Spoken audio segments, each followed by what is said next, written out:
नमस्कार दोस्तों। आज की इस वीडियो में हम कक्षा 6 की नई एनसीईआरटी सामाजिक विज्ञान की किताब समाज का अध्ययन और उसके भारत और उसके आगे, इसका पूरा ओवरव्यू समझने वाले हैं। इस वीडियो में हम जानेंगे कि इस किताब के 14 अध्यायों में हमें क्या क्या पढ़ने को मिलेगा, वो भी बिल्कुल आसान भाषा में समझेंगे। अगर आप पूरे सिलेबस को जल्दी रिवीजन करना चाहते हैं तो ये वीडियो आपके लिए बहुत ही उपयोगी होने वाली है। तो चलिए शुरू करते हैं। आज हम जानेंगे कि इसके प्रत्येक अध्याय में हम क्या क्या पढ़ेंगे। चलिए देखते हैं। देखिए, कक्षा 6 की जो समाज का अध्ययन, ये भारत और उसके आगे की किताब है। इसमें भूगोल, इतिहास और सामाजिक राजनीतिक जीवन के महत्वपूर्ण विषय शामिल हैं। यह किताब हमें पृथ्वी, प्राचीन सभ्यताओं, भारत की संस्कृति और लोकतंत्र की बुनियादी समझ देती है। साथ ही इसमें परिवार, समुदाय और आर्थिक गतिविधियों जैसे रोजमर्रा जीवन से जुड़े विषय भी शामिल हैं। इसका उद्देश्य छात्रों को जागरूक, जिम्मेदार और समझदार नागरिक बनाना है। अब जानते हैं कि हम प्रत्येक चैप्टर में क्या क्या पढ़ने वाले हैं। पहला अध्याय है पृथ्वी पर स्थानों की स्थिति। जो भाग है भारत एवं विश्व, भूभाग एवं उनके निवासी, इस यूनिट का, ये जो यूनिट है आपकी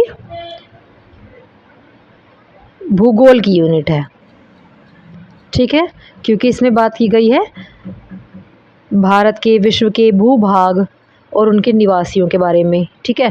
तो ये भूगोल के अंतर्गत आता है और सबसे पहला अध्याय है पृथ्वी पर स्थानों की स्थिति। इस अध्याय में पृथ्वी पर स्थानों को पहचानने के तरीके बताए गए हैं। अक्षांश और देशांतर रेखाओं के माध्यम से स्थान निर्धारित करना समझाया गया है। ये हमें दुनिया के नक्शे को सही तरीके से पढ़ना सिखाता है, ठीक है। अब दूसरा अध्याय है हमारा महासागर एवं महाद्वीप। इसमें हम क्या पढ़ने वाले हैं?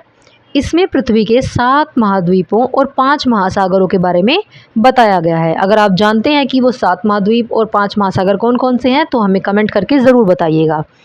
उनकी स्थिति और विशेषताओं को समझाया गया है इस अध्याय में। ये अध्याय जो है पृथ्वी की भौगोलिक संरचना की जानकारी देता है। अब चलते हैं अपने तीसरे अध्याय पर, स्थल रूप एवं जीवन।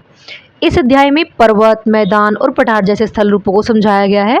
बताया गया है कि ये स्थल रूप जीवन को कैसे प्रभावित करते हैं।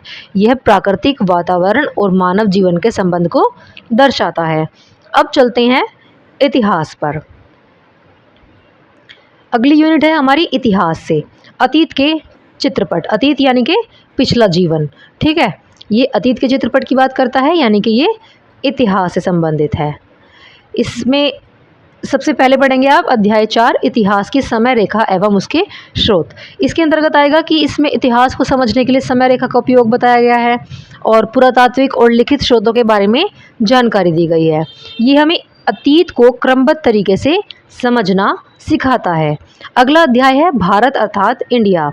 इस अध्याय में आप भारत के नाम, स्थान और भौगोलिक विशेषताओं को बताया गया है और भारत की विविधता और पहचान पर भी प्रकाश डाला गया है। ये देश के बारे में बुनियादी जानकारी देता है। अगला अध्याय है अध्याय 6, भारतीय सभ्यता का प्रारंभ। इसमें प्राचीन भारतीय सभ्यता की शुरुआत के बारे में बताया गया है।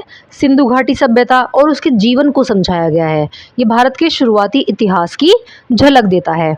अब चलते हैं अगली यूनिट पर। अगली यूनिट है हमारी सांस्कृतिक विरासत एवं ज्ञान परंपराएं। इसमें आएगा भारत की सांस्कृतिक जड़ें। 7वां अध्याय है भारत की सांस्कृतिक जड़ें।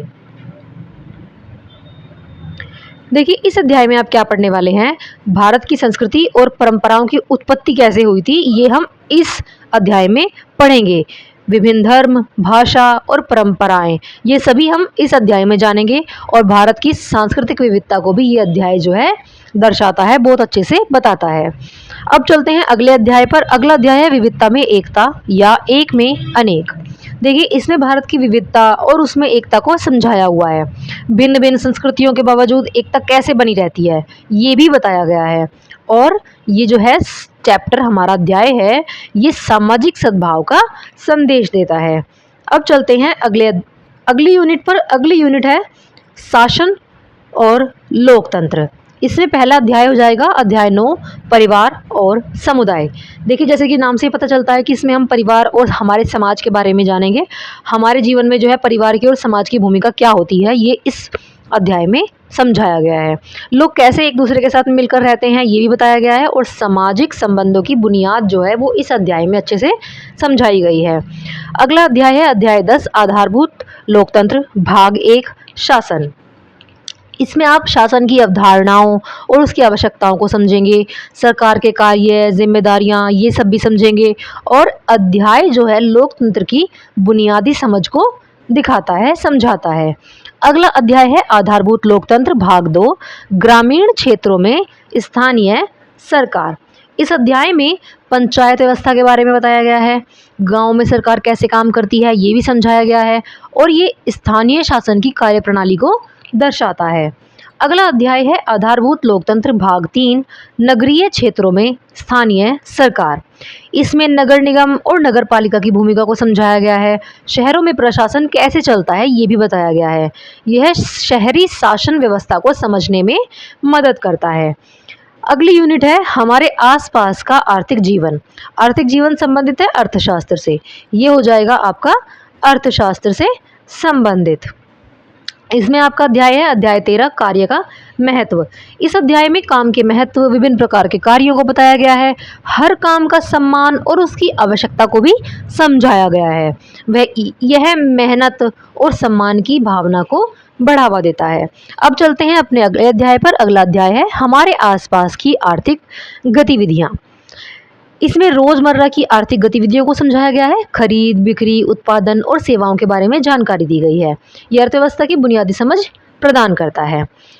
अंत में है शब्दावली और बाह्य स्रोतों से चित्र और मानचित्र। कुछ चित्र और मानचित्र दिए गए हैं जिन्हें हम देख के समझ सकते हैं और शब्दावली यानी कि महत्वपूर्ण शब्दों का एक कोश बनाकर दिया हुआ है। तो दोस्तों ये था कक्षा 6 की NCERT सोशल साइंस की किताब समाज का अध्ययन भारत और उसके आगे का पूरा ओवरव्यू। अब आपको साफ साफ समझ में आ गया होगा कि इस किताब में आपको क्या क्या पढ़ने को मिलेगा। अगर वीडियो पसंद आया हो तो लाइक शेयर और चैनल को सब्सक्राइब ज़रूर करें। मिलते हैं नेक्स्ट वीडियो में। धन्यवाद।